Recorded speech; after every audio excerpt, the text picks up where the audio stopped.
Hey, Kina, how are you doing today? Pretty good. How are you doing on the Saturday morning?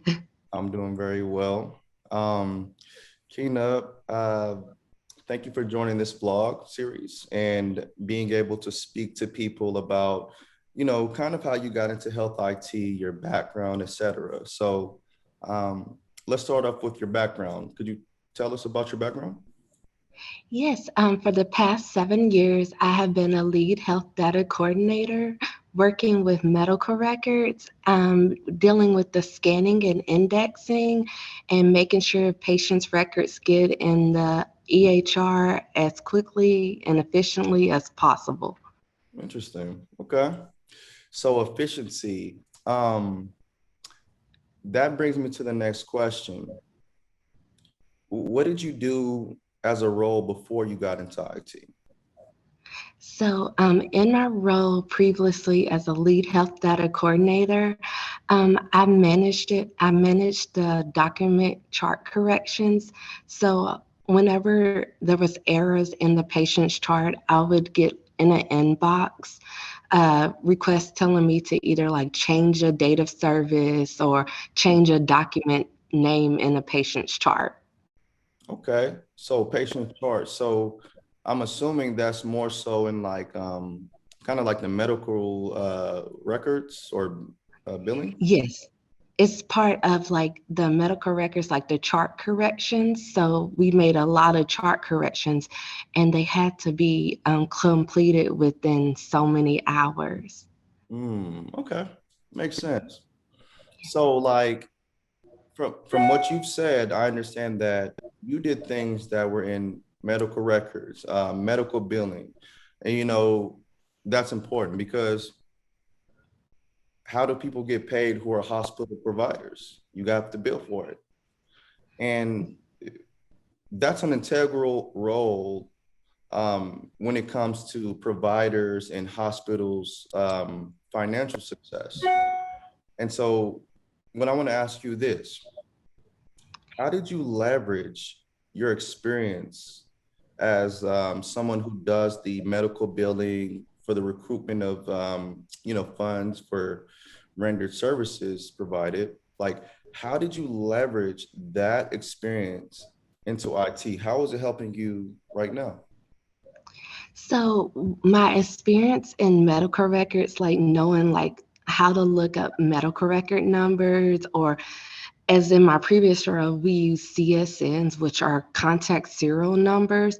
Those key elements like help with my current role, which I'm an Epic configuration analyst. So I have to sometimes go back and troubleshoot.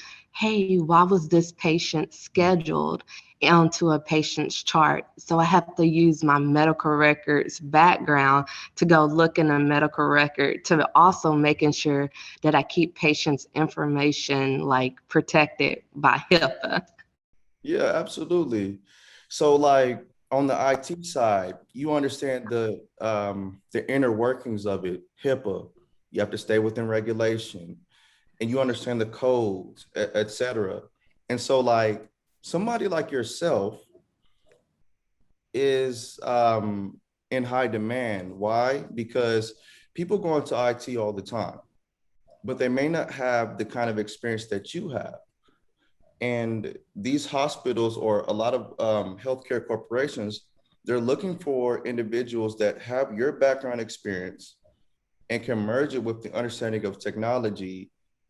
They want that, but there's not enough of you, high demand. And so that brings me to my next excuse me, question. So you're in high demand, and where do you see yourself in the next 5 years? So hopefully within the next 5 years, I hope to gain my EPIC certification.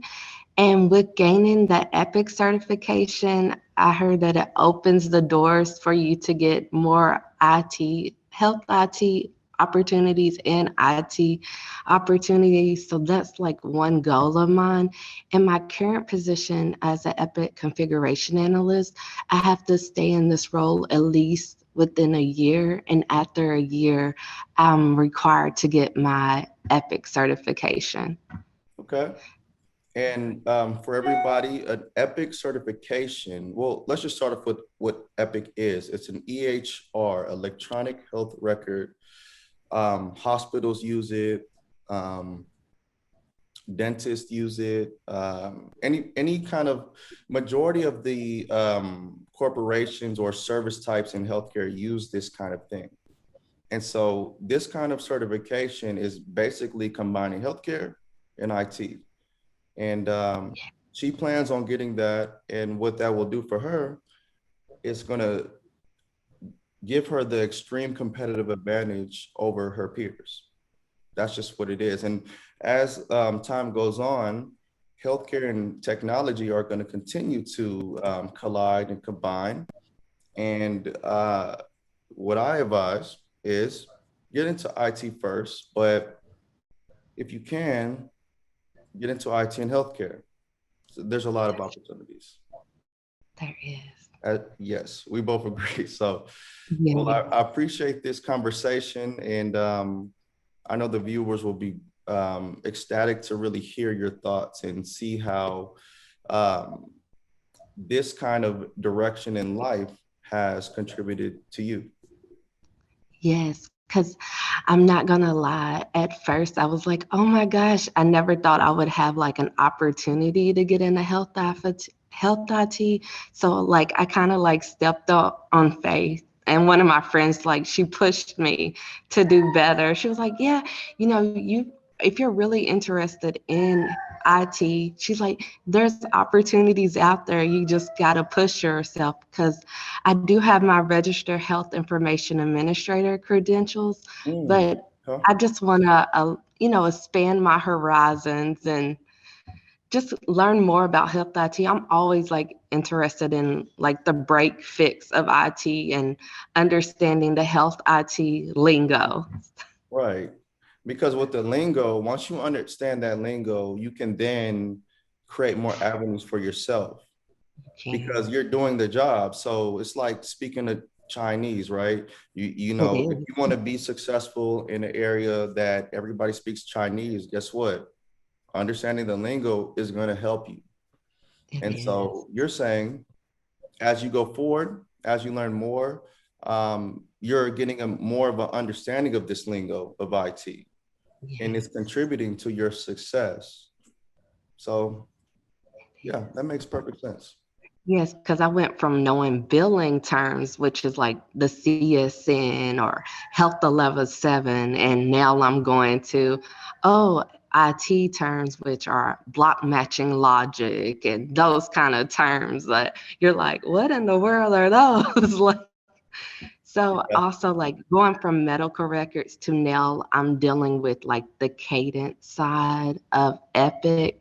So the scheduling is different from medical records. So it's like a 365 change for me. Can you explain that? Like, what do you mean? How is it different?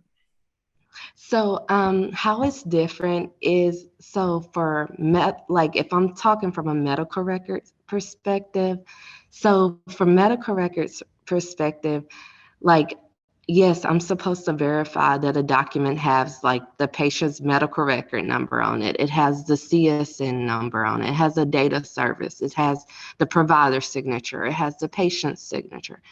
Well, on the aspect of the scheduling side, whenever a patient is brought in, you have to, hey, verify that the patient's insurance information is right. Do you have their employer?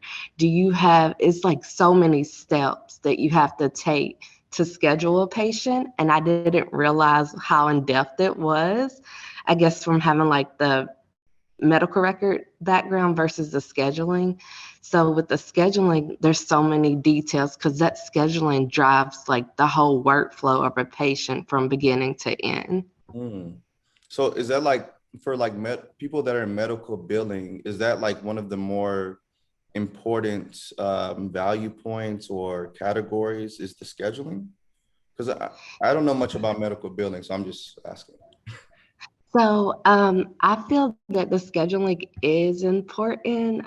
The reason I say the scheduling is important of a patient because on the back end, using my medical record experience, like you wouldn't believe, like if a patient is not checked in correctly, then with the process of Epic on the back end, the patient's documents could error out and Mm, not fall into the patient's chart. So it's really important. You didn't know like those little gists go into making a bigger picture. A lot of people think, oh, it's just Epic, as long as you scan the document in, it'll go into the patient's chart. But no, there's certain like MRNs and CSNs that have to be valid, and that CSN number tracks how the facility gets paid. hmm, interesting. Yes. So the fact that you understand those codes, and forgive me, I really know nothing about medical billing. I'm like learning in this conversation. Yes. Um, that probably makes you like more stronger in your current position. Yes, it does. But I think what drawback that I struggle with in my current position is I don't have the scheduling background. So I have to go in and like play in our testing environment to make sense of what's happening. And also like understanding my requester. When they have a request for me to fix something, I need to know, hey, what do they want me to fix? Or you have to break it down in terms because like I might speak health IT, but you have to break it down into simplest terms because most people will be like, you lost me after the first 30 minutes. Yeah, it's So very easy to get confused. it is Yeah. very I mean, confusing. yeah, Yeah. like because your field is based on codes and this all these different kind of terminologies. So Yes. yeah. So So okay, let me ask you this. What are some of the challenges? Okay, you started off in a medical billing background, right? So what challenges did you face with coming from that into IT?